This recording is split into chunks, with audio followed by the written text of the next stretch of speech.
On the 24th of April 1915, Private Thomas Whyte sat down to write a letter he hoped would never be sent.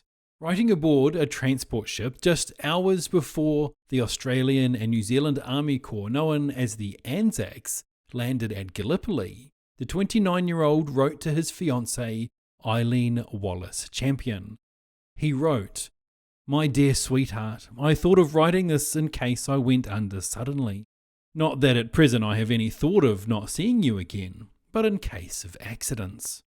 You will know that my thoughts will have been of you right until the end. Of this I feel absolutely certain. You can't imagine how it hurts to write this letter. The one thing I can't bear to think of is the possibility of not being able to see you, to marry you, to live the happiest of lives with you.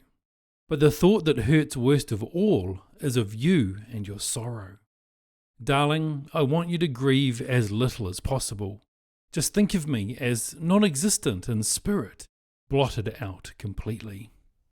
It would soften the last thoughts if I knew you would be really happy again. I want you to marry when the opportunity arises. If it is not to be me, may it be to someone much worthier. I've endeavoured to make you as happy as I could, and to make you happy would have been my sole ambition. Goodbye, my love. May you get all the happiness you deserve. That will be my last wish." The next morning, as the ANZAC forces made their way to the landing spots, the boats came under a hail of fire. What happened next was described by Whyte's friend Arthur Blackburn. The men off the transports had partly to be towed and partly to be rowed ashore amidst a hail of shrapnel and bullets that was simply indescribable, he recalled.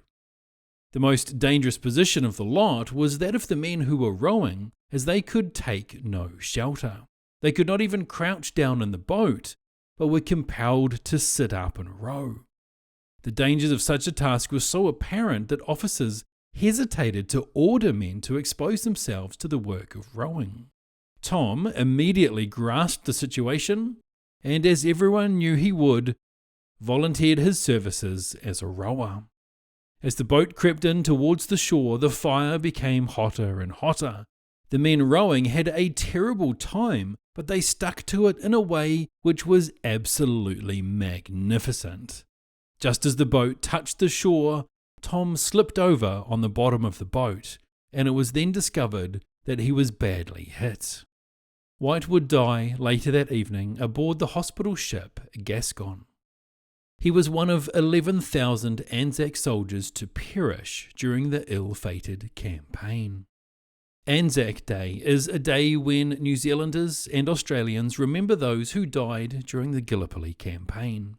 And as the years have gone by, it now broadly commemorates all Australians and New Zealanders who served and died in all wars, conflicts, and peacekeeping operations. Those who, like Private Thomas Whyte, died young and left behind family, friends, and loved ones. Lest we forget.